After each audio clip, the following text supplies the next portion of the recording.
네, 시청자 여러분 안녕하십니까? 앞으로 5년 동안 이 대한민국을 이끌어갈 대통령을 뽑기 위한 20대 대선 본투표가 진행 중입니다.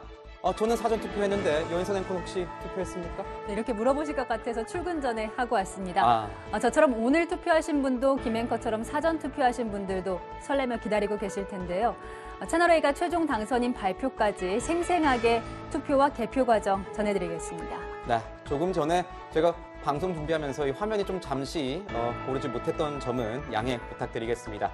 저희는 60초 뒤에 다시 돌아오겠습니다. 대선은 채널A, 채널은 고정.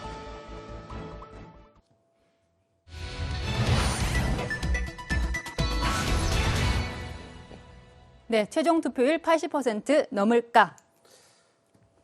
지금 보면 이번 투표는 역대급으로 사전 투표율이 높았고 또 유력 주자들이 이제 양강 구도를 벌이고 있기 때문에 25년 만에 80% 투표율을 과연 넘을 수 있을까 이런 기대감도 나오는 거 아니겠습니까? 맞습니다. 그럼 먼저 투표소 분위기부터 보고 오시죠. 저희 기자들이 나가 있는데요. 네, 먼저 투표소에 나가 있는 김성규 기자 연결해 보겠습니다. 보신 것처럼 오후 1시 이후 전국 투표율이 사전 투표율이 반영됐다고 합니다. 김성규 기자 나와 있나요?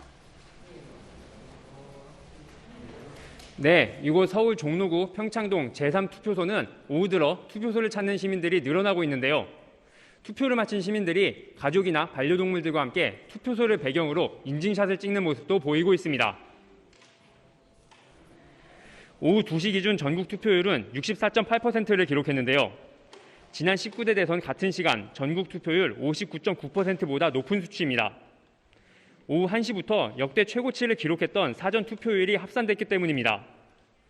지역별로는 전남 투표율이 73.0%로 가장 높았고 부산이 61.6%로 가장 낮았습니다. 지난 19대 대선 투표율은 77.2%였는데요. 이 수치를 넘어설지 주목됩니다. 오후 6시부터 7시 반까지는 코로나 확진자 및 격리자에 대한 투표가 진행되는데요. 선관위는 사전투표 때의 혼란이 재발하지 않을지 긴장하는 분위기입니다. 코로나 확진자 및 격리자는 투표소에 갈 때 신분증과 함께 본인의 확진 여부 등을 증명할 수 있는 것들을 준비해야 합니다. 확진자 등 투표 안내 문자, 이름이 적힌 PCR 검사 양성 통지 문자, 이번 격리 통지서 등을 갖고 가서 투표 사무원에게 제시해야 합니다. 지금까지 종로구 투표소에서 채널A 뉴스 김성규입니다. 네, 김성규 기자가 얘기한 전국 투표율은 사전 투표율이 반영된 수치입니다. 그 자세한 수치가 궁금하실 텐데요. 바로 확인해 보겠습니다. 네, 대한민국 수도 서울입니다. 64.8%. 네, 인구 340만의 도시 부산은 61.9%입니다. 보수의 심장 대구로 가봅니다. 65.6% 기록하고 있습니다. 국제도시, 이번에는 인천은 어떨까요? 61.9%입니다. 자, 광주입니다. 71.3%입니다. 이번에는 중원으로 가보죠. 대전은 64.7%. 대한민국 경제의 심장입니다. 64.8% 울산입니다. 젊은 도시 세종도 볼까요? 69.3%. 이재명 후보의 정치적 고향 경기 63.5%입니다. 강원도 투표율도 보겠습니다. 65.2%의 유권자가 투표해 주셨습니다. 대선 평양대입니다. 충북 64.5%. 네, 전통적 캐스팅 보터죠. 충남은 63%입니다. 자, 전북입니다. 72% 기록하고 있습니다. 네, 사전 투표율이 1위였던 전남은 어떨까요? 73% 높습니다. 경북은요, 68.5% 기록하고 있습니다. 문 대통령의 사저가 들어설 곳이죠. 경남은 64.5%입니다. 자, 제주 어떤지 좀 볼까요? 현재 61.9%입니다. 자, 전국적으로 현재 64.9% 투표자 2,870만 명 이렇게 기록을 하고 있네요. 자, 제가 계속적으로 이 투표율과 관련해서는 계속 업데이트를 해보도록 하겠습니다. 자, 이재명 기자께 여쭤보도록 하겠습니다. 이 역대 투표율을 봤을 때 이 흐름이라면 80%대도 좀 뚫을 수 있지 않을까 이런 얘기도 나오는데 어떻게 보십니까? 충분히 가능한 것 같습니다. 지금 64.9%죠.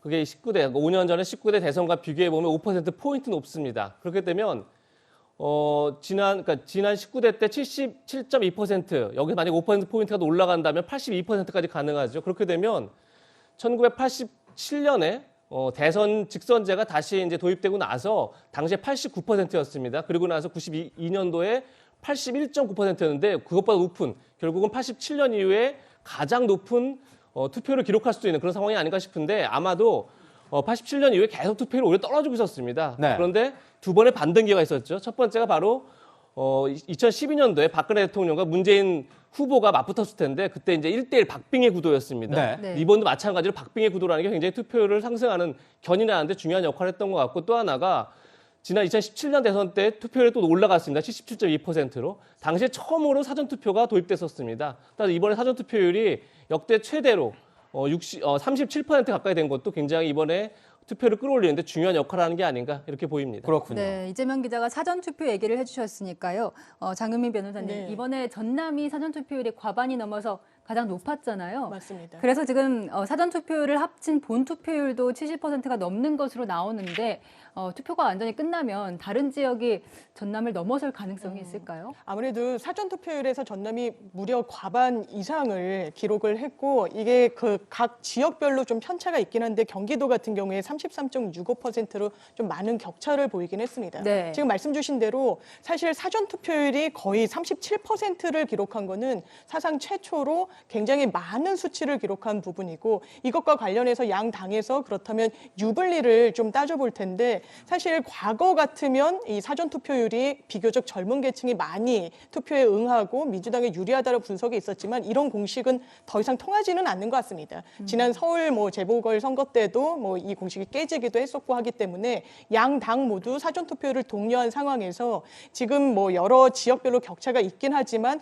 또 이 지표를 보고 타 지역 같은 경우에는 또 결집할 수 있는 양상을 보일 수도 있어서 아마 최종 결과물을 보고 판단을 내려야 되지 않을까 싶습니다. 그렇군요. 자, 이수희 변호사님께 여쭤볼게요. 이 최종 투표율이 80% 이상 높게 나올 것이냐 어떨 것이냐 궁금한 상황인데 이것이 어떻게 보면 지금 양강 후보가 굉장히 세게 맞붙었기 때문에 뭔가 관심이 높아졌기 때문에 이 선거에도 좀 많이 참여한다 이렇게 볼 수 있는 거 아니겠습니까? 이게 이제 처음에는 비호감 대선이라서 아마 투표율이 낮을지도 모른다라는 예측이 있었지만 이제 시간이 지나면 지날수록 양 진영이 이제 결집을 했고 특히 안철수 후보와의 단일화 이후에 이것이 양측에 특히나 이재명 후보를 지지하는 층의 결집도를 굉장히 강하게 만들었다라는 것은 대체적인 평가인 것 같습니다. 그런데 지금 사전 투표율이 지금 37%가 넘었는데 현재 기준으로 하면 본 투표율이 사전 투표율보다 낮은 상황인 거거든요. 사전 투표율 36.93%. 예. 그래서 지금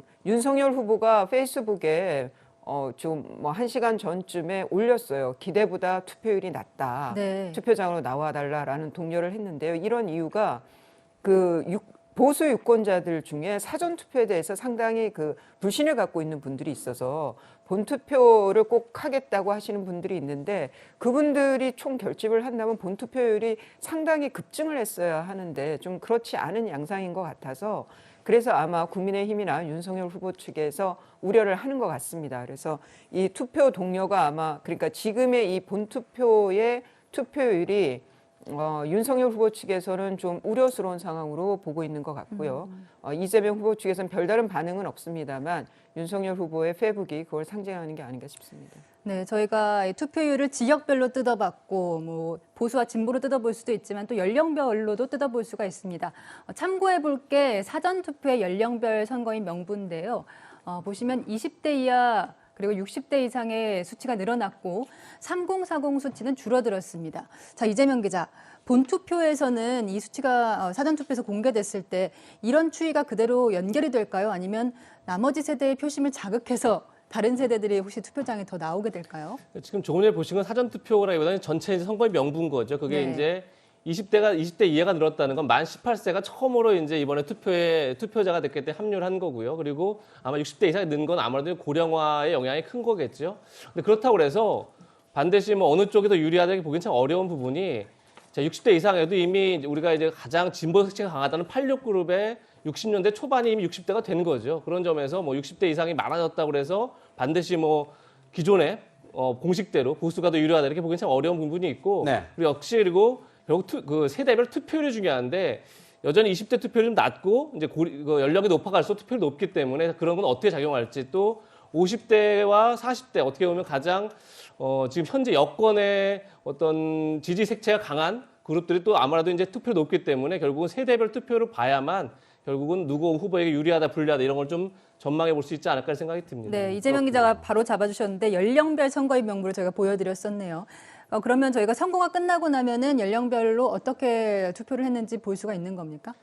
일단은 출구조사를 보면 출구조사 연령별로 나오기 때문에 그 연령별로 누구에게 투표했는지 이걸 이제 일단 볼 수 있는 거고요. 나중에 이제 선거안에도 나중에 그 조사를 내는데 그것은 사실은 선거가 한참 끝나고 나서 네. 몇 달 뒤에 나오기 때문에 사실 당장 이제 그걸로 현재 어느 후보 유리했다 유추할 수는 없지만 출구조사 결과를 보면 그때 이제 어떤 세대가 어느 후보에게 지지를 했고 그것이 결국 당락에 어떤 영향을 미쳤는지 정확하게 알 수 있다. 이런 말씀 드릴 수 있을 것 같습니다. 네. 지금 보면 그럼 대선 투표 결과요.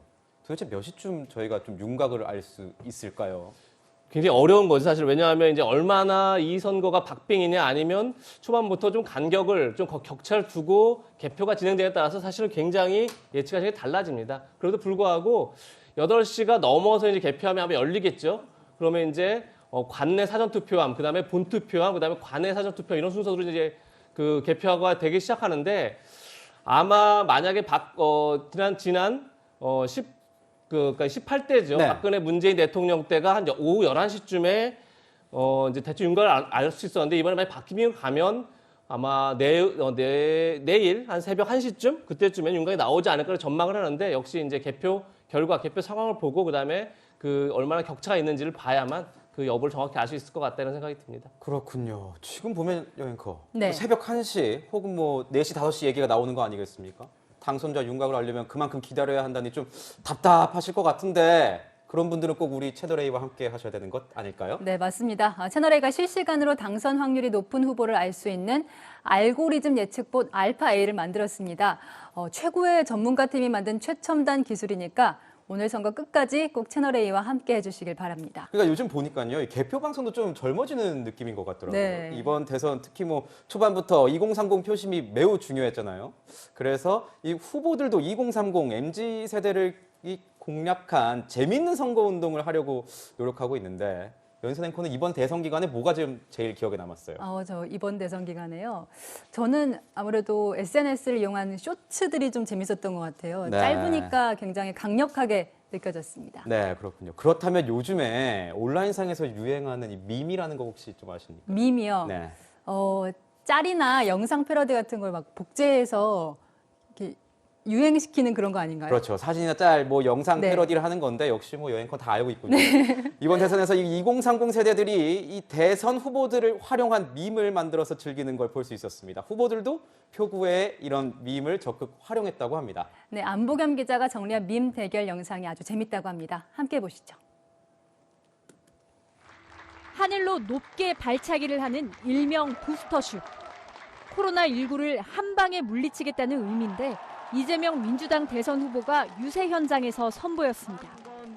윤석열 국민의힘 후보는 무대 한가운데를 가로질러 주먹을 높게 드는 일명 어퍼컷 세레모니를 반복하고 있습니다. 온라인상에서는 두 후보의 이런 모습을 활용한 사진과 영상이 제작돼 경쟁하듯 올라옵니다.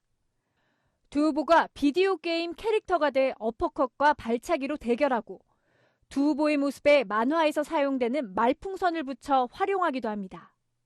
윤 후보가 입을 크게 벌리고 어퍼컷하는 모습은 각 지역 특산물 홍보 사진으로 패러디됐습니다. MZ세대가 대선 후보들의 모습을 재밌는 사진과 동영상으로 만들어 자신들의 놀이문화인 밈으로 활용하는 겁니다. 후보들 역시 밈을 적극적으로 이용합니다. 인상을 잔뜩 찌푸리며 배를 쓰다듬던 윤석열 후보가 이내 편안한 표정으로 웃는데 밈으로 많이 활용되는 소화제 광고를 패러디해 자신의 공약으로 국민 속을 뻥 뚫어주겠다는 의미입니다. 이재명 민주당 후보의 유세 현장에는 소화제 광고에 나온 배우가 직접 등장해 이 후보와 함께 연기를 선보입니다. 자, 지금 이 상황이 바뀌는 게 이해가 안 가요. 속이 쓰려요. 3월 9일 오후 11시 이재명 당선! 짧고 간결한 메시지를 반복해 스스로 밈을 생성하기도 합니다. 이재명을 뽑는다고요? 이재명은 힘든 겁니다. 좋아, 빠르게 가! 이재명 후보의 이름을 잼으로 축약해 부인 김혜경 씨와 함께한 사진에는 사랑하잼, 도끼를 든 사진에는 머스미잼 같은 표현을 넣은 포스터도 등장했습니다. 윤석열 후보가 아이들이 좋아하는 캐릭터, 엉덩이 탐정을 닮았다며 비교하는 사진도 온라인상에서 퍼졌습니다. 대선을 놀이처럼 즐기는 밈에 대해 국민들의 생각은 엇갈립니다. 근데 저는 젊은 층이랑 소통하는 느낌도 들고 좀 우습기도 하긴 한데 그냥 친근하게 느껴져서 보기 괜찮았던 것 같아요. 대선을 해서 공약을 중심으로 뭐 어필을 해야지 뭐 그렇게 아이돌처럼 팬 같은 걸 만들려고 하는 거 보니까 약간 좀 어이가 없었어요. 공약보다는 그냥 인기도를 몰이하고 싶은 느낌? MZ세대를 중심으로 한 대선 후보들의 밈문화, 과연 표심으로까지 이어질지 주목됩니다. 채널A 뉴스 안보겸입니다. 아이고, 뭐 봐도 재밌습니다. 네, 계속 그러네요. 웃고 있었네요.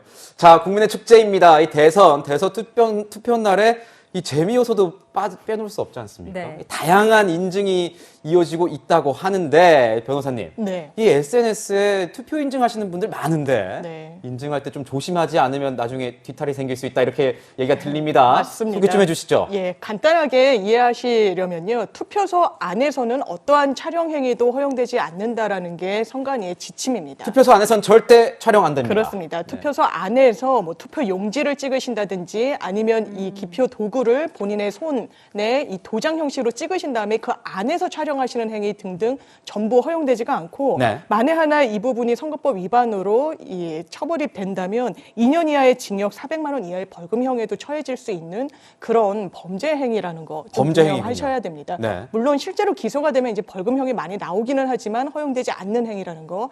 다만 투표소 밖에서의 인증샷은 비교적 폭넓게 허용이 됩니다. 표지판 앞에서 사진을 찍으신다든지 아니면 특정 후보를 상징하는 뭐 1번 내지 2번을 상징하는 손가락 모양을 하신 뒤에 사진을 찍으시는 것도 허용이 된다는 점. 되는군요. 밖에서는 다 이해하시면 되는군요. 될 것 같습니다. 네. 예, 아, 그렇습니다. 그래서 저희가 바르게 인증한 연예인들의 사례를 준비해 봤는데요.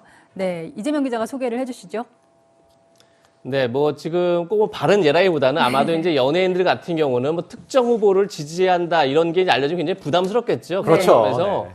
지금 전현무 씨 같은 경우에는 굉장히 무표정한 얼굴로 마스크를 쓴 채 그냥 사진을 찍었는데 검은색 모자, 네. 모자도 검은색. 조금 전에 장윤 네. 변호사 말씀하셨지만 사실은 얼마든지 손표시를 할 수 있습니다. 숫자를 표시할 수 있지만 그렇게 하는 순간에 이제 뭐 지지 후보를 좀 드러낸 듯한 그런 게 되기 때문에 부담스러울 거고 그래서 투표는 동료하되 어떤 이제 지지 여부를 밝히지 않는 저렇게 무표정한 게 오히려 연예인들 입장에서 굉장히 편한 그렇게 그런 인증샷이 아닐까 이런 생각이 듭니다. 네. 또 다른 사람도 있죠?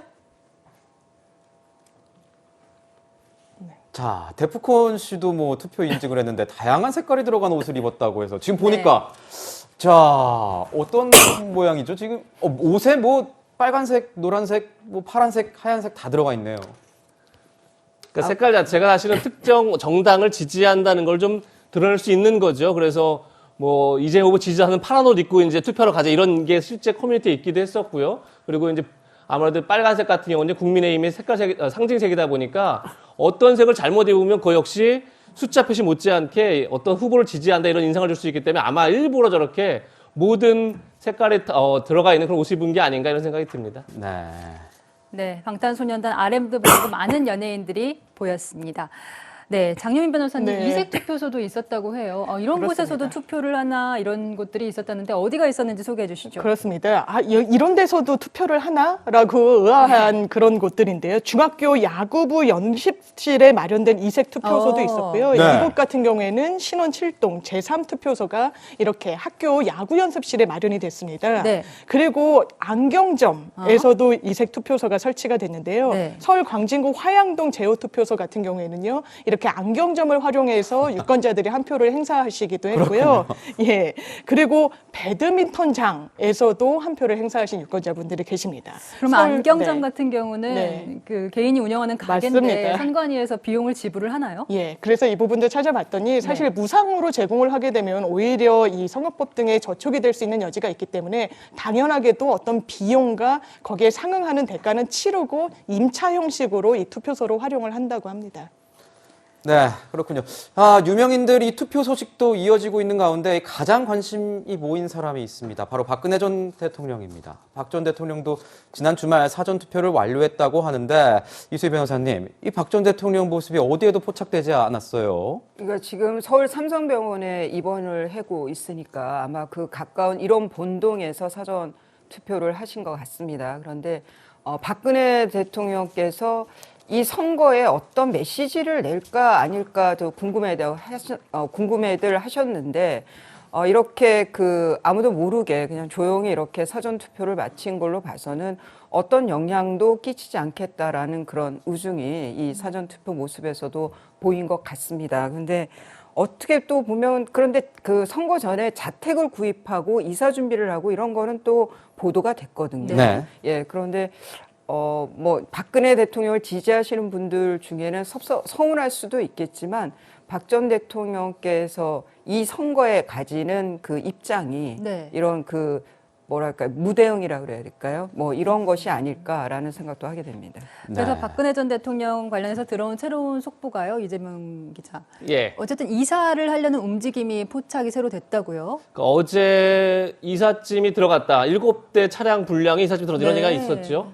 그런데 아마도 박근혜 전 대통령이 퇴임 이후 살려고 이제 마련했던 서울 서초구 내곡동에 사저가 있었죠. 그런데 이제 벌금과 추징금을 추징하기 위해서 이제 검찰이 입찰에 붙였고 그래서 실질적으로 그때 짐을 다 빼서 네. 수도권 모처에 보관했었다 이런 얘기가 있었습니다. 그런데 아마도 이제 그 짐이 어제 대구 달성에 있는 사저로 들어간 것 같고 그렇다고 해서 바로 입주할 것이냐 그건 두 가지 변수가 있을 것 같습니다. 첫 번째는 이제 일단 박근혜 전 대통령이 언제 퇴원하냐가 제일 중요하겠죠. 그런데 2월 초 처음에 얘기했었는데 지금은 이제 아직 계속 늦어지고 있고 3월 중순이나 돼야 퇴원할 수 있지 않을까 이런 얘기가 나오고 있기 때문에 언제 퇴원하가 중요할 것 같고 또 하나가 대통령 경호처에서 최근에 박근혜 전 대통령 사저에서 일할 어떤 그 조리사, 그다음에 일용직 근로자를 최근에 선발하겠다 이렇게 이제 공고를 냈었습니다. 아하, 네. 그게 4월 중에 채용이 되기 때문에 아마 그거 채용까지 맞물려서 전 입주는 좀 상당 기간 좀 걸려야 박근혜 전 대통령이 그쪽 사저로 들어가지 않을까 이런 생각이 듭니다. 아하. 어쨌든 이사가 임박했다는 뜻이긴 하겠네요. 네, 모두에게 축제 같은 대선이지만 양당은 그 누구보다도 지금 긴장이 될 것 같습니다. 무엇보다도 이번 대선에는 사전 투표 말고 또 굉장히 달라진 중요한 변수가 있습니다. 어떤 변수인지 함께 보시죠.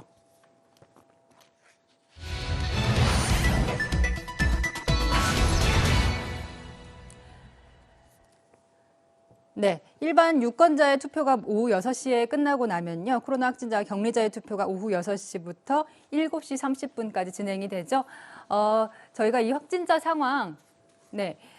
그래서 저희가 확진자 상황을 먼저 김윤수 앵커께서 좀 설명을 해주시죠. 네, 오늘 0시 기준으로 봤을 때요. 최다 확진자 지금 나오고 있습니다. 네. 코로나 신규 확진자가 34만 2,446명입니다. 네. 코로나 사태 터진 가장 이후에 많은 역대 거죠? 최다 규모고요. 또 방역당국 발표에 따르면은 오늘 0시 기준으로 이 재택 치료 받고 있는 분이 121만 8,536명에 달합니다. 이 중 투표권이 있는 28세 이상의 유권자 봤을 때 약 88만 명, 뭐 이 정도 될 거다 이런 얘기가 나오고 있습니다. 많은 수의 국민이 뭐 확진자, 뭐 격리자 투표를 따로 해야 하는 상황에 놓인 건데 처음 있는 일이니까 좀 자세히 좀 알려드려야겠네요, 저희가. 네, 제가 설명을 해드리겠습니다.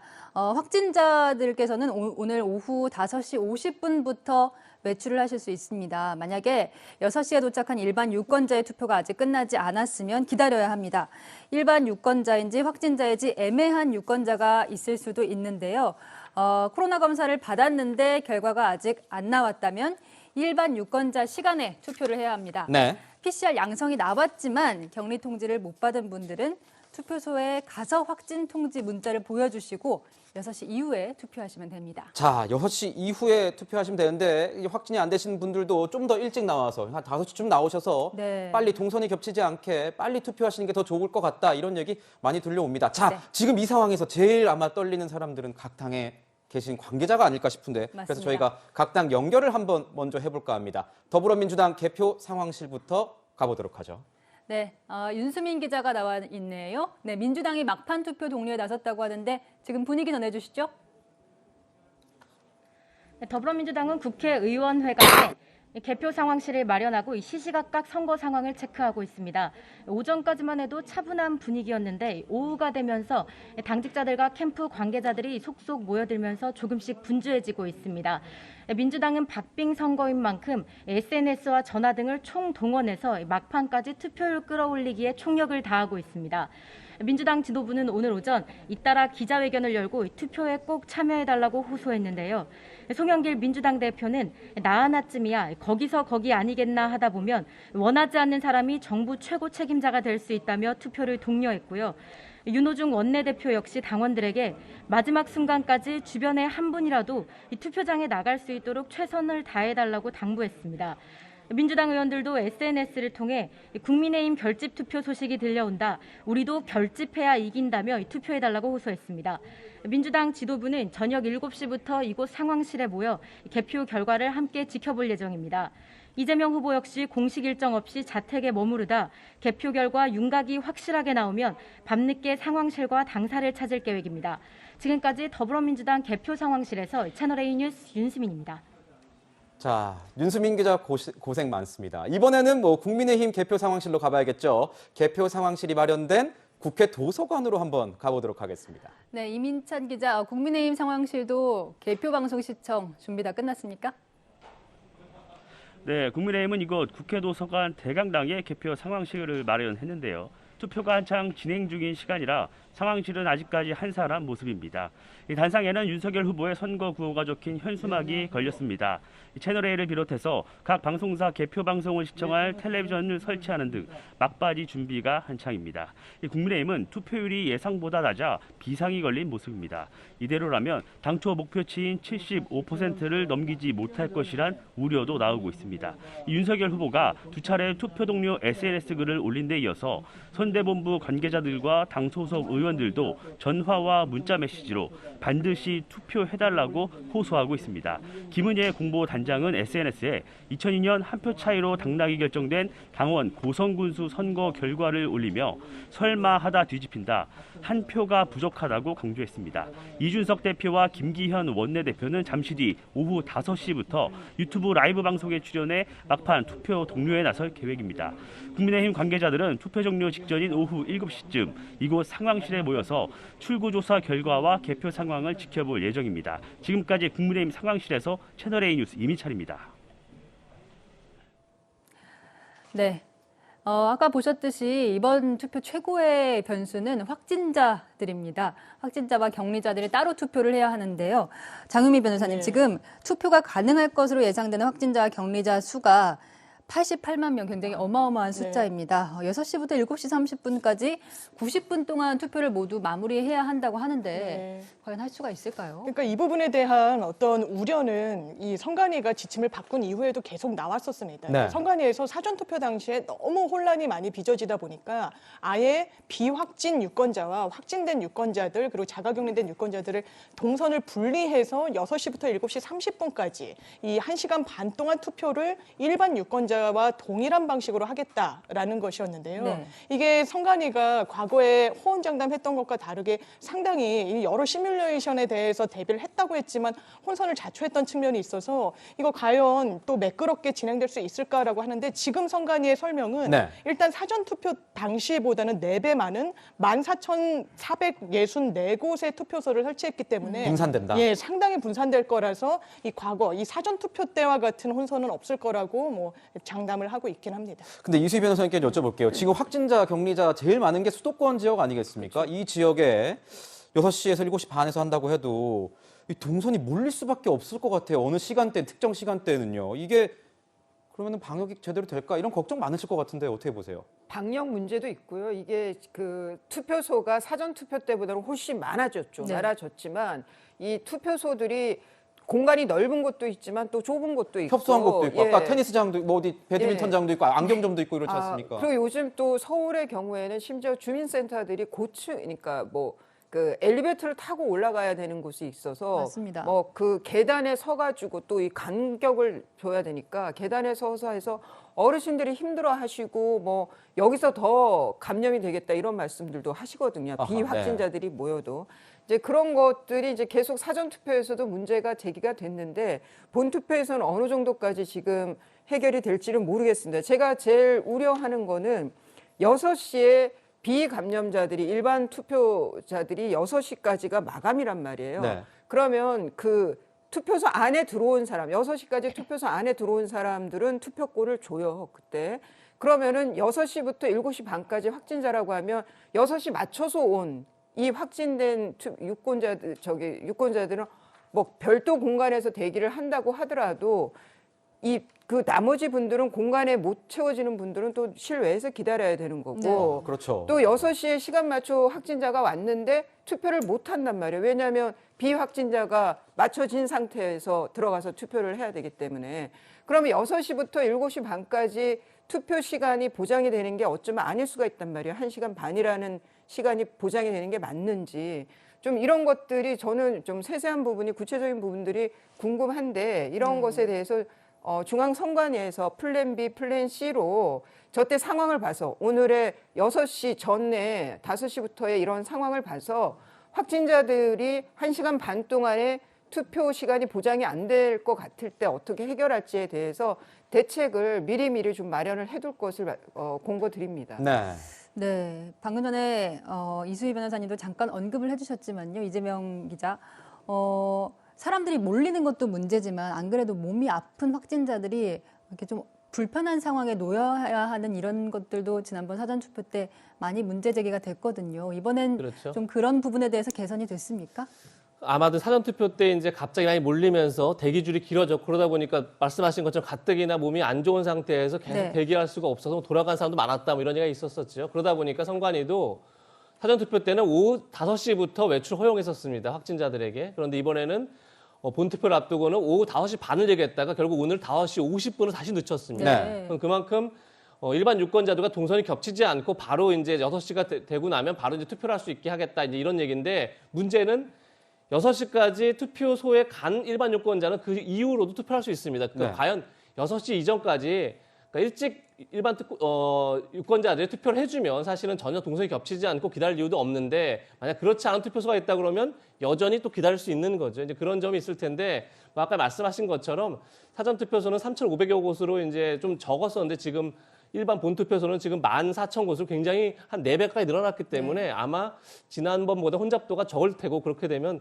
지난번보다는 좀 더 편안하게 좀 투표할 수 있지 않을까 이렇게 생각되는데 이따 그 시간을 좀 봐야 정확하게 알 수 있을 것 같습니다. 그러니까요. 저도 이제 뭐 선거 각 캠프 이제 전화 관계자들이랑 아침에 전화 통화를 해보니까 아직도 네. 이 그 투표소에 굉장히 줄이 길다고 하더라고요. 그래서 6시 이후까지도 아마 이 비확진자들 선거가 더 이어지지 않을까 이렇게 생각도 되는데 지난 5일에 진행된 이 확진자 격리자 사전투표에서 제대로 준비되지 않은 임시투표함, 뭐 소쿠리 투표함도 있었고요. 쓰레기 봉투에 투표했다 뭐 이런 논란들이 있었는데 장영미 변호사님 네. 이번에는 직접 투표함에 넣는 거죠? 그렇습니다. 이 사전투표 당시에 지금 짚어주신 대로 이 확진된 유권자들의 표를 다 취합을 해서 투표함에 이 선거관리위원들이 넣다 보니까 그 중간 과정에서 좀 납득할 수 없게 뭐 쓰레기 봉투니 쇼핑백이니 소쿠리니 등등의 취합이 되다 보니까 이 부분이 직접 투표 원칙에 위배되는 거 아니냐. 그리고 이게 공개가 되니까 이거 비밀투표 원칙에도 반한다라는 지적이 끊임없이 이어졌고요. 네. 그래서 선관위에서는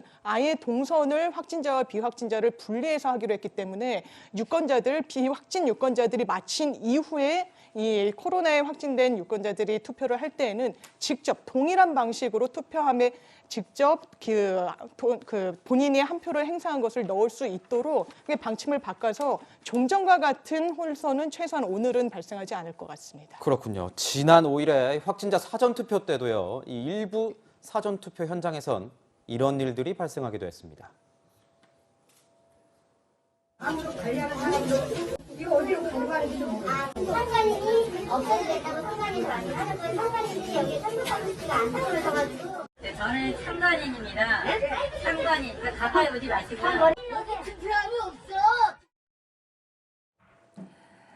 네, 그래서 여야 각 당에서는 이번 본투표를 앞두고 이렇게 주의를 당부했습니다. 함께 들어보시죠.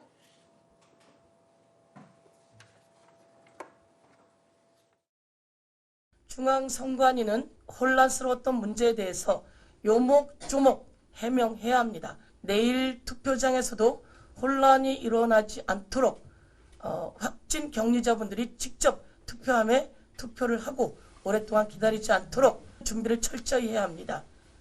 시뮬레이션을 확실하게 해서 내일은 그래 훨씬 좋아졌어 라는 이야기를 듣게 하기를 요구하겠습니다. 그리고 지켜보겠습니다. 우선 투표 시간부터 시작해서 좀 걱정이 많고 우리 특히 확진자분들이 그러니까 이 숫자가 지금 굉장히 많으니까 한꺼번에 많이 오셔서 기다릴 공간이라든가 이런 부분이 제대로 확보되는지 사실 굉장히 걱정이 많습니다. 선관위원장으로서 이 조치에 대해서 대단히 미흡했고 또 당일날 뭐 출근도 안 했다는 거 아니겠습니까? 준비 자체도 너무 형편이 없었고 이런 부분에 대해서는 선관위원장이 당연히 책임을 져야 된다고 생각합니다.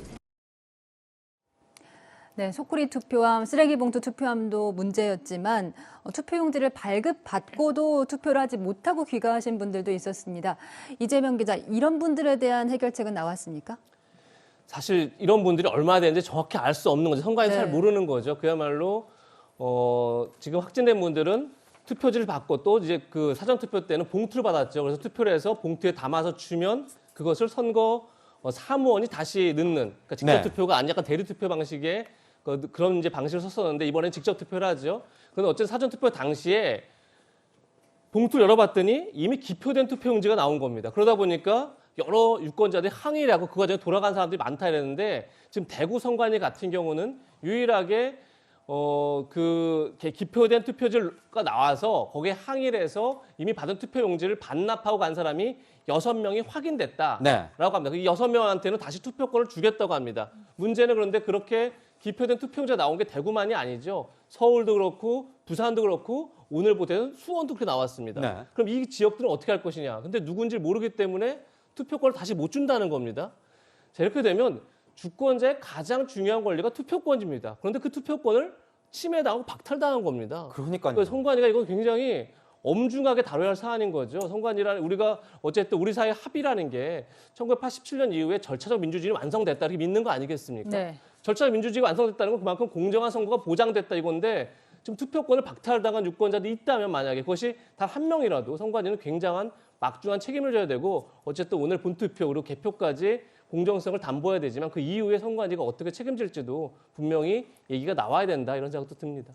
장유미 변호사께서는 선관위에서 이번 일에 대해 어떻게 책임을 져야 된다고 보십니까? 이게 사실 그 시민단체에서 고발장을 접수할 정도로 뭐 직무유기 아니냐, 직권남용 그리고 공직선거법 위반이다라는 여러 비판을 자초한 측면이 있고 사실 이미 기표가 된 용지를 받으신 유권자분들이 얼마나 황당하셨겠습니까? 그러니까 이 부분과 관련해서도 전혀 좀 수습책이 나오지 않았고 뭐 지금은 뭐 분리를 해가지고 하겠다고는 했지만 사과의 이야기도 상당히 좀 뒤늦게 나온 측면은 좀 안타깝다는 생각이 또 들고요. 지금 이재명 기자님이 짚어주신 대로 사실상 너무 길이 예상보다 길었기 때문에 사전투표 당시에 본인의 신분증을 내고 투표용지는 발급이 된 이후에 그냥 돌아가신 분들이 또 문제가 되고 있는 상황입니다. 그렇다면 이분들이 실제로 왜냐하면 이 선관위와 여러 가지를 좀 그 체크를 해야 되기 때문에 한 번 신분증이 제시가 되면은 나중에 이 투표를 했다라고 간주해버리는 부분에 있는데 그렇지 않은 예외적인 상황이 발생한 만큼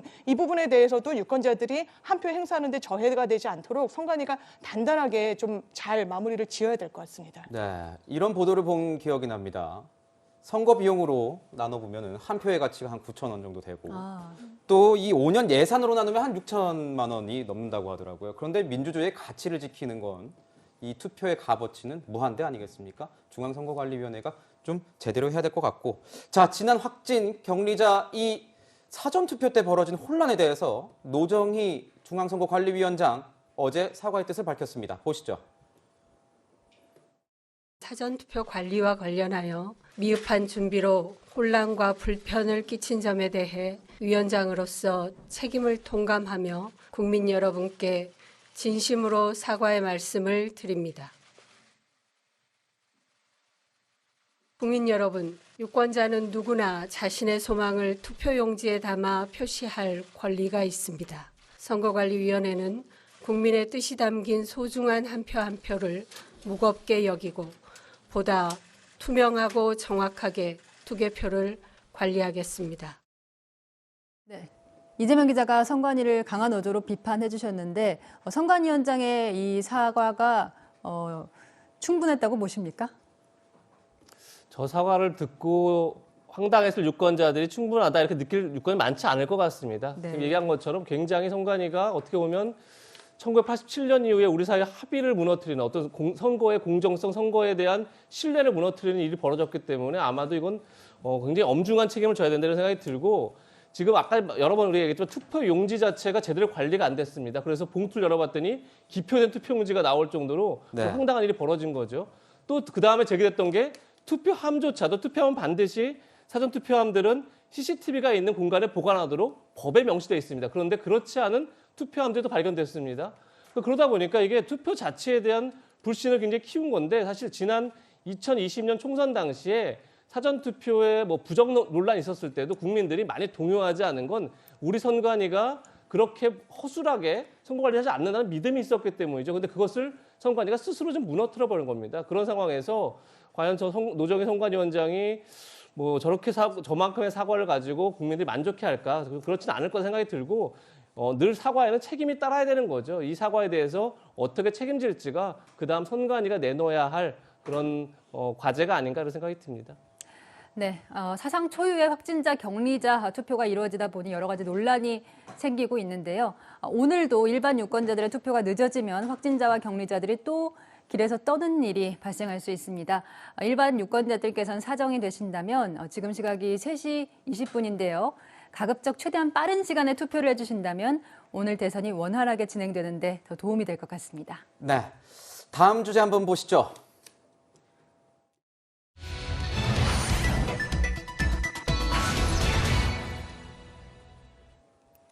네, 공식 선거운동은 끝났지만 이 후보들 SNS로 투표 격려 메시지를 굉장히 많이 올리고 있습니다. 누구보다 떨리는 마음으로 결과를 기다리고 있을 텐데 양강 후보들 자택 앞에 저희 취재기자들이 나가 있습니다. 자, 우선 이 투표 얼마 남지 않았는데 이 이재명 민주당 후보 자택 나가 있는 기자 한번 연결해 보죠. 네, 최선 기자가 나가 있네요. 이 후보 자택 앞 분위기는 어떻습니까? 네, 이곳 경기도 성남시 순회동 이재명 후보 자택 앞은 아직은 차분한 분위기입니다. 하지만 2-3시간 전부터 경찰들의 경호 경비 준비 모습도 포착되고 있는데요. 앞으로 약 30여 분 정도 뒤면 용무를 마친 이 후보가 자택으로 돌아와 투표 상황을 지켜볼 것으로 보입니다. 아직까지 집 앞에 지지자들의 모습이 보이진 않는데요. 개표가 시작되는 저녁 시간엔 지지자들이 모여 열띤 응원전을 펼칠 것으로 예상됩니다. 이 후보는 막판까지 투표를 독려하고 있는데요. 후보 목소리를 녹음한 투표 독려 전화가 울리기도 했고요. 이 후보는 또 SNS에 이재명이 아니라 국민을 위해 투표해달라는 글을 올렸습니다. 이 후보 부인 김혜경 씨는 자택으로 돌아오게 되면 잠시 뒤 인근 투표소를 찾을 계획인데요. 선거에 영향을 줄 수 있는 만큼 공식 메시지를 내지 않고 언론 노출을 최소화할 것으로 전해졌습니다. 이재명 후보는 투표가 종료되고 개표 상황을 지켜본 뒤 밤늦게 민주당 상황실과 당사를 찾을 예정입니다. 지금까지 이재명 민주당 후보 자택 앞에서 전해드렸습니다. 자, 최성 기자 고생 많으시네요. 자, 윤석열 국민의힘 대선 후보도 이 자택에 머물면서 국민의 선택을 기다리고 있다고 합니다. 네, 자택에 나가 있는 취재 기자 연결해 보겠습니다. 자, 홍지은 기자, 윤 후보는 지금 뭐 하고 있는지 취재가 됐습니까? 네, 윤석열 국민의힘 대통령 후보는 현재 자택에 머물면서 당 관계자들로부터 투표 상황을 실시간 보고받고 있는데요. 현재 자택 앞에는 윤 후보를 응원하는 지지자들 모습도 보입니다. 사전투표 첫날 투표를 마친 윤 후보는 오늘 공식 일정을 비우고 자택에 머물고 있는데요. 부인 김건희 씨와 투표 상황을 지켜보는 것으로 전해졌습니다. SNS에는 오전에만 2차례 글을 올려 투표 독려에도 나서고 있는데요. 윤 후보는 처음 올린 글에서 정권 교체는 오직 투표로 가능하다며 투표 참여를 호소했고 4시간 뒤 또 한 차례 글을 올려 투표율이 높지 않으면 결과를 장담할 수가 없다며 한 표가 너무나 절실하다고 했습니다. 국민의힘은 투표율이 높을수록 유리하다고 보기 때문에 윤 후보도 직접 나서 투표를 적극 독려하는 겁니다. 윤 후보는 밤 11시쯤까지 자택에서 개표 방송을 지켜보다 당선인 윤곽이 나오면 여의도 국회도서관에 마련된 당개표 상황실로 이동합니다. 이후 당사 앞에 모인 지지자들을 만나기 위해 여의도 당사 앞으로 갈 계획인데요. 지지자들은 오후 5시부터 당사 앞에서 응원 행사를 준비하고 있습니다. 지금까지 윤석열 후보 자택 앞에서 채널A 뉴스 홍지은입니다. 자, 저희요. 아까 말씀드렸을 때 이 대통령 당선 윤곽 도대체 언제쯤 나오는 것이냐 이렇게 말씀을 드린 적이 있는데 잠정 투표율은 8시 30분쯤 발표가 되고 당선자의 윤곽은 내일 새벽 1시쯤이 예상된다 이렇게 말씀을 드리도록 하겠습니다. 네. 선관위 예상이 이렇다는 겁니다. 네, 끝까지 채널A 선거방송과 함께해 주시기 바랍니다. 그럼 지금 우리 국민들은 투표를 얼마나 했을까 궁금하실 겁니다. 이 시각 투표율 다시 한번 보고 오겠습니다. 네, 저희가 유권자들의 얼굴과 함께 특별한 영상을 준비해봤습니다. 투표는 이 말입니다. 더 멋진 나를 만들어 주니까요. 자, 서울 68.1%입니다. 나에겐 투표란 세탁이에요. 세상을 깨끗하게 해주니까요. 부산 65.4%. 나에게 투표란 우리 타조도 같습니다. 귀하고 소중한 존재죠. 타조가 귀엽네요. 네. 대구 69.3%입니다. 나에게 투표란 손입니다. 손 끝에서 희망을 찾기 때문입니다. 인천 65.4%. 나에게 투표란 믿음입니다. 저절로 흥이 나니까요. 자, 광주는 74.4%입니다. 나에게 투표란 음식 같아요. 살맛 나는 세상을 만드니까요. 살맛 나는 세상, 대전 68%.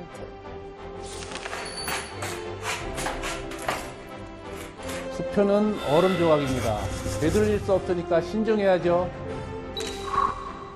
자, 울산입니다. 68.5%. 나에게 투표란 예쁜 글씨입니다. 나를 표현해 주니까요. 세종 72.3%입니다. 나에게 투표란 미소 같아요. 우리 사회의 행복을 전해주잖아요. 1,300만 경기도민 66.9% 투표하셨습니다. 나한테 투표는요, 근육입니다. 대한민국을 지탱하는 힘이잖아요. 강원 68.1%. 나에게 투표란 적의 껍데기 같아요. 모일수록 빛이 나니까. 충북은요 66.2% 기록하고 있습니다. 나에게 투표란 달걀입니다. 우리의 삶을 영양가 있게 해주니까요. 충남 65.9%입니다. 나에게 투표란 에스프레소 같아요. 인생에 활력을 주니까요. 에스프레소 투표. 자, 전북 74.2%입니다. 나에게 투표란 새집 반장과 같습니다. 달라진 미래가 정말 기대가 됩니다. 네, 전남 75.3%입니다. 나에게 투표란 저희 회사 같아요. 저를 성장하게 해주니까요. 경북은 71.1%입니다. 나에게 투표란 옷고름 같아요. 바르게 매는 것이 중요하지요. 경남 67.6%. 나에게 투표란 사진입니다. 잘 찍어야 되니까요. 자, 잘 찍자 투표. 제주도 64.8%입니다. 투표는 되찾고 싶은 일상이에요. 평범한 일상이 하루빨리 찾아오면 좋겠습니다. 네, 전국 투표율 68.1%입니다. 예, 지금까지 3,010만 명 정도의 유권자분들이 투표를 하셨는데요. 더 많이 하셔야 됩니다. 네. 자, 저희 조금 전에 기자들 나가서 이 자택 앞에서 기다리고 있는 후보들 자택 앞에서 기다리고 있는 기자들 만나봤는데 이 지지자들도 자택 앞에 많이 모여 있다 이렇게 소식이 들려오고 있습니다. 어제 마지막 유세 열기도 엄청나게 뜨거웠는데 네. 한번 뭐 봐야 되지 않을까요? 네, 함께 보시죠.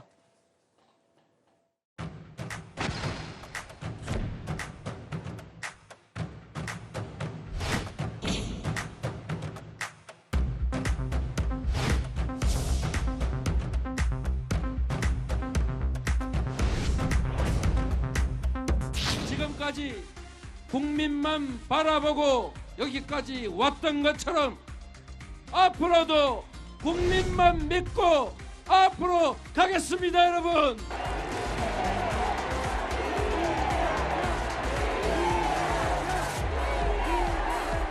여러분의 응원과 압도적 지지로 이제 내일 결승선을 1등으로 끊게 도와주십시오, 여러분.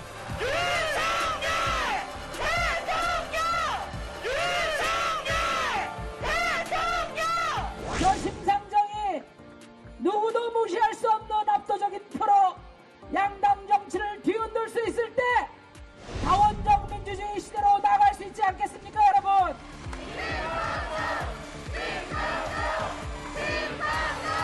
존경하고 사랑하는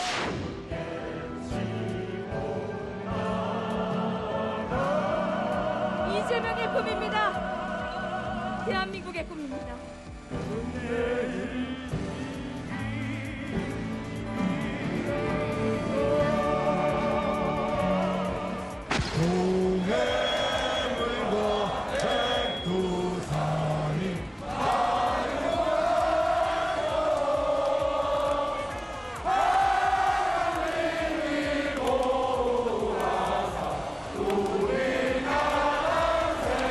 소신투표 한 표가 대한민국의 미래를 바꿀 것입니다, 여러분. 네, 어제 청계천과 서울광장에서 유력 주자들이 아주 거대한 유세를 했는데 채널A에서도 메인 뉴스 할 때 방송하는 소리가 묻힐 정도로 정말 거대한 인파가 있었거든요. 이재명 기자도 들으셨습니까? 그렇죠. 들었는데 역시 마무리 이제 유세를 네. 이재명도 마찬가지고 윤석열도 마찬가지고 뭐 청계광장과 서울광장 한 500m에 떨어져 있지 않은데 네. 양쪽에서 오후 한 7시, 8시 이렇게 계속 집회를 가졌었죠. 그러니까 마지막 어떻게 보면 지지층을 총 결집하는 이제 그런 집회였다고 볼 수 있을 것 같고 어제 마지막 유세를 보면 역시 양쪽의 어떤 전략, 양쪽의 위기감 이런 게 다 읽혔지 않나 이런 생각이 들었는데 어제 이재명 후보 수도권에서만 8곳에서 유세를 했습니다. 네. 그야말로 수도권에 집중을 했는데 결국은 수도권의 여성 표심이 얼마나 이재명 후보 쪽으로 오냐 이것이 아마 이재명 후보의 성패의 가장 중요한 승리의 가장 중요한 공식이다 이렇게 본 것 같습니다. 그렇기 때문에 수도권과 또 이제 여성 표심에 대한 공략이 굉장히 강했던 것 같고 어제 윤석열 후보는 오히려 제주도에서 부산, 대구, 대전을 거쳐 서울로 네. 올라오는 그런 어떤 상행선 유선을 했었죠. 그 자체가 네. 결국은 영남권 본인의 어떤 지지 기반이 강한 영남권에서의 어떤 정권 교체 바람을 수도권까지 끌고 오겠다 이런 이제 그런 이제 희망을 담아서 유세전을 폈던 게 아닌가 싶은데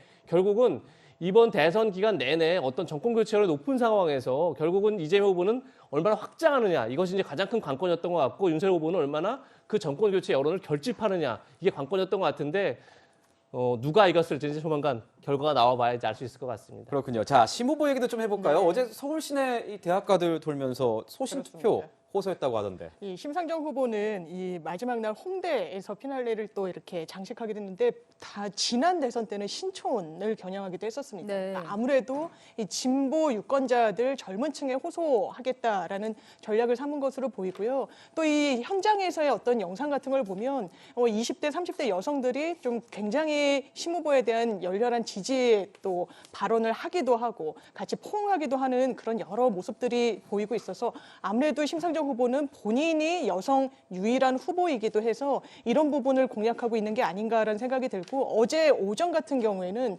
또 노원 쪽에서 출근길 유세를 펼쳤습니다. 네. 이 부분은 아무래도 전 그 고 노회찬 의원의 이 지역구가 있었던 곳에서 이 유지를 받들어서 내가 정치를 하겠다라면서 실제로 이 총선에서 승리를 안겨주신 유권자층이 많이 계신 곳을 공략하면서 이 대선 지지까지도 호소하는 그런 전략을 구사했던 하루였던 것 같습니다. 네. 민주당과 국민의힘 유력 주자들도 젊은 층이 많이 찾는 거리에서 마지막 선거운동을 했습니다. 그 모습을 함께 보실까요? 우리 윤석열 후보님 고생 많으셨습니다.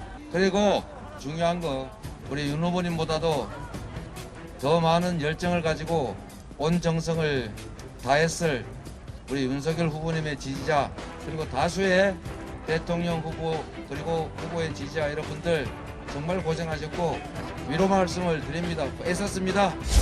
저를 여기까지 오게 만든 것도 바로 우리 청년들의 열렬한 지지 아니었습니까? 잊지 않겠습니다. 여러분, 우리 청년 여러분 힘내십시오. 저와 함께 뜹시다. 여러분이 가지고 계신 희망의 끈 저도 함께 단단히 잡겠습니다. 여러분, 이 지긋지긋한 비호감 대선, 양당 독점 정치는 이번 대선으로 끝내자. 제3지대 확실한 3번 심상정에게 소신 투표하자. 누구를 반대하기 위한 한 표. 이곳으로는 내 삶을 지킬 수가 없습니다. 네, 이수희 변호사님이 장소로 보더라도 이번 대선 결국 젊은 층 표심이 정말 중요했다는 걸 보여주는 것 같아요. 예, 아마 캐스팅 보트를 쥔 것이 청년층이라고 본 것 같습니다. 모든 그 당에서요. 근데 또 하나 생각해 보면 지금 청년들이 갖고 있는 이 문제가 결국은 대한민국에 현재 안고 있는 문제들을 아주 단적으로 보여주는 겁니다. 집값 문제부터 또 저성장, 양극화 등등 해서요. 그리고 또 이 청년들의 특성이 이 고정 지지층들이 아니라 네. 이 본인들의 이해관계에 따라서 충분히 후보와 당을 바꿀 수 있는 그런 투표 성향을 갖고 있기 때문에 더 청년층의 구애를 많이 했던 이번 대선이 아닌가 싶습니다. 그래서 세 후보 모두 마지막 심야에는 거의 청년들이 많이 있는 곳으로 이제 찾아갔어요. 그리고 거기에서 앞으로의 국정이 청년들을 위한 정책이 많아질 거다라는 약속을 했는데 이 청년층들이 그 어느 후보에게 더 신뢰를 할지 그것은 이제 투표 결과를 봐야 알겠습니다. 이번 선거의 캐스팅 보트는 뭐 누가 뭐라고 해도 2030 뭐 젊은 청년 세대가 아닐까 싶습니다. 자, 어제뿐만 아니라 이 공식 선거운동 22일 동안 후보들은요, 이 전국을 돌면서 치열한 유세 전쟁을 벌였습니다. 후보들의 각양각색 선거전 저희가 영상으로 준비했습니다. 보시죠. 깔끔하게 제가 슈팅 한번 하도록 하겠습니다. 슈팅 내용은 뭐냐면 코로나19 여자 까는 거 확 한번 쳐보겠습니다. 얘가.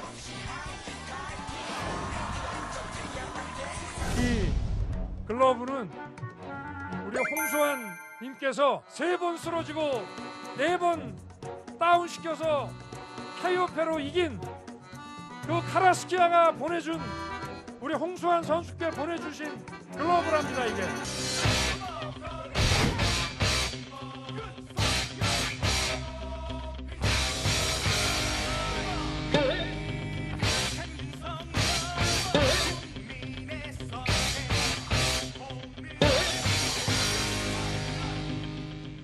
근데 저쪽은 주사일제 한대요?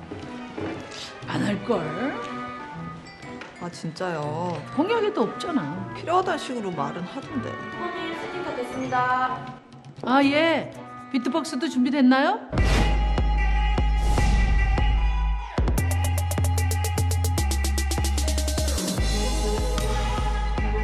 내가 망할 것 같아?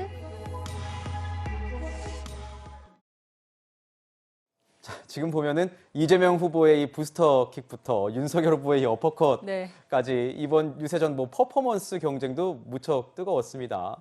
이 보면은 이 심상정 후보 영상 보신 것처럼 온라인 통한 유세 전쟁도 굉장히 뜨거웠고요. 이 장윤미 변호사가 보기에는 이번 선거의 어떤 특이점 뭐라고 평가하시겠습니까? 사실 코로나 전국에서 선거를 몇 번 치르긴 했지만 대선은 처음이지 않습니까? 그런데 코로나는 아무래도 접촉에는 좀 조심을 많이 해야 되다 보니까 실제로 유권자들과 하나하나 맞잡고 손을 잡고 이런 선거 전략보다는 오히려 인터넷상에서 SNS를 통해서 하는 선거들이 훨씬 많이 좀 융통이 됐던 그런 선거가 아니었나 싶습니다.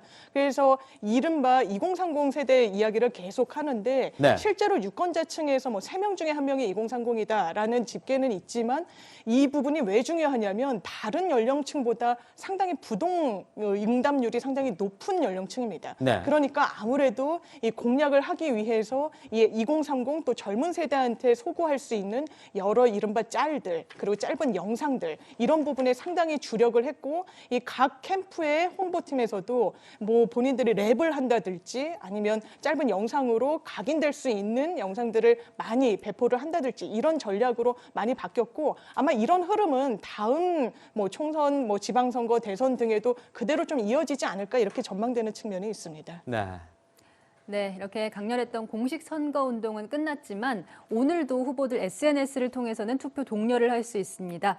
그래서 주로 오늘 SNS를 통해서 전달하는 내용은 한 표 한 표 꼭 투표를 해달라 이런 내용이던데요. 지금 현 시각 투표율이 68.1% 정도로 보이는데요. 장 변호사님, 이 수치가 예상했던 수치보다 낮은 겁니까? 윤석열 후보나 우리 국민의힘에서 기대했던 것보다는 낮습니다. 네. 국민의힘에서는 80%가 넘지 않겠느냐라고 생각을 했고 그리고 이전까지의 여론조사에서 서울권이라든가 이런 데서는 앞선다고 지금 알고 있었기 네. 때문에 그런 곳에서 특히 그런 곳에서 투표율이 높기를 기대했는데 지금 기대만큼의 투표율이 나오지가 않는 것 같아요. 그리고 사전투표의 경우에는 그러니까 우리 보수당의 전통적인 지지층들이 사전투표에 대한 불신이 있어서 본투표로 꼭 하겠다고 하신 분들이 많으셨단 말이에요. 사전투표를 하라고 많이 독려하기는 했지만 그래도 본투표에 대해서 더 신뢰를 하고 계셨는데 그렇다 그러면 본투표에서 투표율이 급증을 해줘야 되는데 지금 그런 모습은 아니라는 말이죠.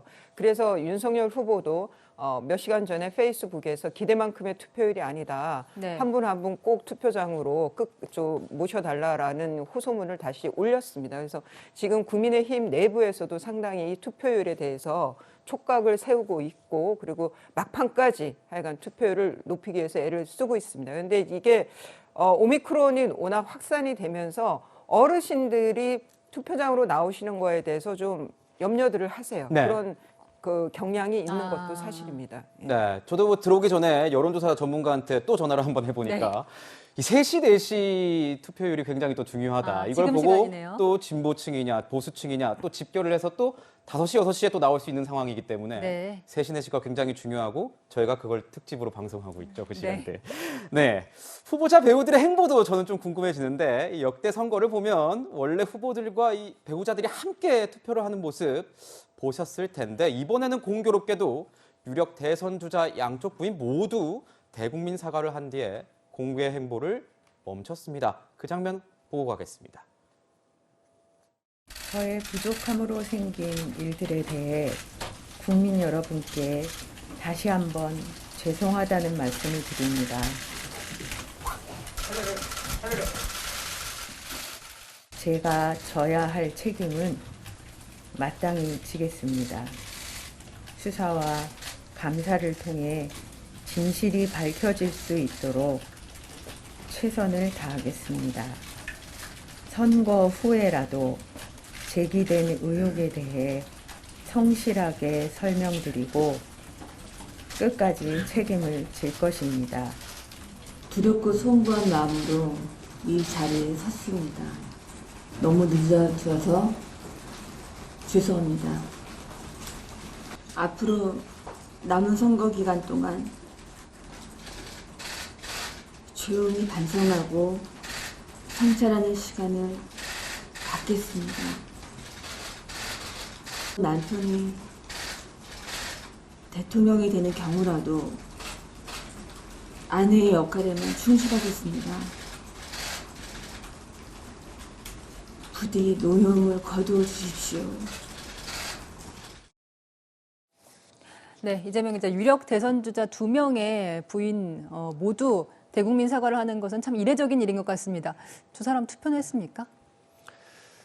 일단 김건희 씨는 사전 투표를 했었죠. 네. 사전 투표 첫날에 투표를 해서 이제 많은 언론에 보도가 됐었고, 김혜경 씨는 잠시 뒤인 4시쯤에 투표를 할 것이다 이렇게 좀 알려지고 있습니다. 네. 근데 아마도 이제 그 모습도 좀 공개되지 않을까 이런 생각이 드는데, 조금 전에 얘기한 것처럼 유력 후보의 배우자들이 나란히 사과를 한 것도 처음이고요. 네. 그리고 22일간의 선거운동 기간 동안 단 한 번도 모습을 보지 못한 것도 처음인 거죠. 그렇죠. 그만큼 네. 어떻게 보면 이번 대선을 규정할 때, 나중에 규정할 때 아마도 배우자 리스크가 가장 컸던 그런 대선으로 기록되지 않을까 싶은데, 이건 사실 대선 리스크로 끝나는 게 아닙니다. 네. 왜냐하면 대통령 같은 경우는 나중에 뭐 형사소추를 받지 않는다고 하지만 사실은 부인은 그렇지 않은 거죠. 그래서 네. 지금 김혜경 씨 조금 전에 얘기했지만 어떤 법인카드 유용에 대해서 감사나 수사 결과에 대해서 끝까지 책임을 지겠다, 이런 얘기를 했었죠. 그리고 김건희 씨도 뭐 아직도 도이치모터스 주가 조작 사건 이런 거에 대해서 완벽하게 지금 본인이 털어내지 못하고 있는 그런 상황인 거죠. 그런 점에서 대선이 끝난 이후에 부인들이 계속 수사를 받거나 또 하여튼 감사를 받아야 되는 그런 상황 속에 놓여 있는 겁니다. 그런 점에서 이 리스크가 대선을 오늘로 끝나지 않기 때문에 어떻게 보면 이제 새 정부가 출범하게 2달 뒤에 출범을 하게 되죠. 그 전까지 이 문제가 좀 매듭 지어야만 좀 국민들이 볼 때 새 정부 출범을 축하하고 환영할 수 있는데, 참 이 리스크가 하여튼 이 2달 안에 빨리 정리가 될 수 있느냐 없느냐, 이것도 굉장히 중요한 문제가 아닌가 생각이 듭니다. 그렇겠네요. 네, 가장 큰 아군인 배우자가 응원 지지를 옆에서 끝까지 해주지 못하는 대신 선거운동 기간 동안 이재명, 윤석열 후보를 향한 유명인들의 공개 지지 선언이 대신 있었습니다. 그 모습 보고 오시겠습니다. 김학윤 배우로 모시겠습니다. 지금 이 상황이 바뀌는 게 이해가 안 가요. 속이 쓰려요. 3월 9일 오후 11시 이재명 당선!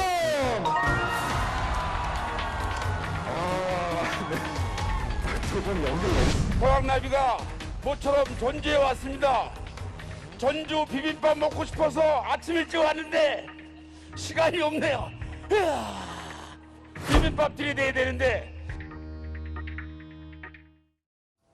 내일이면 드디어 대한민국을 5년 동안 이끌 이 새 지도자가 선출됩니다. 새 당선인은 바로 이 청와대, 여기 뒤로 있는 청와대로 들어가는 건 아닙니다. 5월 10일에 취임을 하게 되는데, 이재명 기자께 여쭤보겠습니다. 인수위가 이번에는 구성이 되는 거 아니겠습니까? 그렇죠. 원래 인수위가 계속 구성돼 왔었는데, 이제 지난 2017년 대선 때는 이제 대통령 보궐선거였기 때문에 인수 기간 없이 바로 새 정부가 출범했었지만, 이번에는 이제 5월 10일 새 정부 출범 전까지 한 2달간 인수위가 운영되겠죠. 자, 인수위가 굉장히 중요한 의미를 갖습니다. 왜냐하면 어떤 정치 지도자도 사실 당선 자체가 목표일 수는 없는 거죠. 당선된 이후에 얼마나 집권에 성공하느냐, 이게 목표일 텐데 사실 모든 후보가 당선까지 생각하지 당선 이후를 생각하는 후보는 굉장히 드뭅니다. 사실은. 그런 시간적 여유도 없는 거죠. 그런 점에서 인수기간 2달 동안에 어떻게 보면 5년, 집권 5년의 청사진을 이제 그리는 거고, 어떻게 보면 많이 쏟아낸 그런 공약과 그다음에 약속들이 과연 실행 가능한 건지 거기서 이제 정리가 되겠죠. 또 하나 인수가 되게 중요한 의미를 갖는 게 뭐냐면, 당선인의 첫 인선이 바로 인수위원장, 인수위 대변인, 그리고 각 부분의 간사들을 인선하는 겁니다. 다시 얘기해서 대통령 당선인의 어떻게 보면 인사 스타일을 처음 국민들에게 선보이는 자리인 거죠. 그런 점에서 아마 이제 오늘 대선이 끝나고 당선인이 확정되고 나면 이제 인수위 구성이 어떻게 되냐가 가장 국민들의 관심사항이 아닐까 생각이 듭니다. 네, 역대 인수위 출범하면은 가장 이제 중요한 게 인선일 텐데, 차기 인수위에서 인선을 할 때 가장 중요하게 봐야 할 것이 뭐라고 보세요? 예, 저는 이 인수위원장이 누가 되느냐가 이 차기 정부의 어떤 컬러, 색깔, 색채를 좀 가늠해 볼 수 있는 좀 상징적인 표시가 아닐까라는 생각이 듭니다. 역대 정부도 마찬가지였는데요. 일단 노무현 정부 출범했을 때 인수위원장은 임채정 전 국회의장이었습니다. 기자 출신으로 이 국회 경력이 많은 분을 모시고 차기 조각 등등을 논의했던 그런 부분이 기억에 남고, 이명박 정부는 인수위에서 상당히 많이 좀 해제됐던 했던 게 이 영어 교육과 관련해서도 상당히 많이 이야기를 했었는데 네. 그 대표적으로 이경숙 전 숙명여대 총장이 뭐 발음이나 이런 부분에 있어서 좀 현실화된 교육을 하겠다는 지침을 또 내걸기도 했었던 부분이 있습니다. 박근혜 정부는 이 5년 임기 내내 법조인들 등용을 상당히 많이 하기도 했는데 처음에도 이 김용준 전 헌법재판소장을 당선인이 된 이후에 인수위원장 직책에 앉힘으로써 이 법조인에 대한 신뢰를 가늠해 볼 수 있는 첫 단추이기도 했습니다. 문재인 정부는 좀 긴급하게 대선이 이 탄핵 전국에서 치러지다 보니까 인수위를 네. 따로 출범시키지는 않았는데 그랬었죠. 이번에 출범하는 어떤 새로운 정부는 어떤 인물을 또 인수위원장으로 선임할지 여부에 따라서 이 조각의 한 단편도 들여다볼 수 있을 것 같습니다. 10년 만에 인수위를 다시 볼 수 있게 되는 거네요. 네. 저희가 세 가지 이슈를 이렇게 집중적으로 살펴보는 가운데요. 이 시각 투표율 한 번 더 봐야 될 것 같습니다. 이 2시간 동안 얼마나 많은 분들이 더 투표를 해주셨을지 저희가 봐야 될 것 같은데 네. 아까 저희가 68.1%였잖아요. 그렇죠? 68.1%에서 이 4시 거는 아마 4시 한 10분, 20분이면 나올 것 같은데 네. 저희가 아마 3시 거까지는 저희가 해드릴 수 있을 것 지금 같습니다. 투표율이 굉장히 중요하다고 김윤수 앵커가 얘기했잖아요. 그렇죠. 네. 자, 지금까지의 투표율 살펴보도록 하겠습니다. 네, 수도 서울입니다. 70.1%, 70% 넘었네요. 네, 부산으로 가보겠습니다. 67.1%. 보수의 심장, 대구는 71.2%를 기록하고 있습니다. 네, 시원한 바다가 보이는 인천입니다. 66.2%. 광주는 74.4% 기록하고 있습니다. 대전입니다. 68.8%. 약 84만 명이 투표해 주셨습니다. 울산은 70.1%입니다. 네, 세종입니다. 72.3%. 20만 명이 투표해 주셨습니다. 경기도네요. 68.3%입니다. 강원은 어떨까요? 네, 91만 명 정도가 투표해 주셔서 68.7%입니다. 충북은 68.6%입니다. 네, 충남 66.5%. 자, 전북입니다. 75.2% 기록하고 있습니다. 네, 사전 투표율이 가장 높았던 전남 76.1% 보이고 있습니다. 경북은요, 72.5% 기록하고 있습니다. 낙동강이 흐르는 경남입니다. 68.4%입니다. 1%의 향방, 이 국제관광도시 제주 64.8%입니다. 네, 아직 투표할 시간이 많이 남아 있습니다. 전국 투표율 69.5%입니다. 네, 저희는 60초 후에 다시 돌아오겠습니다.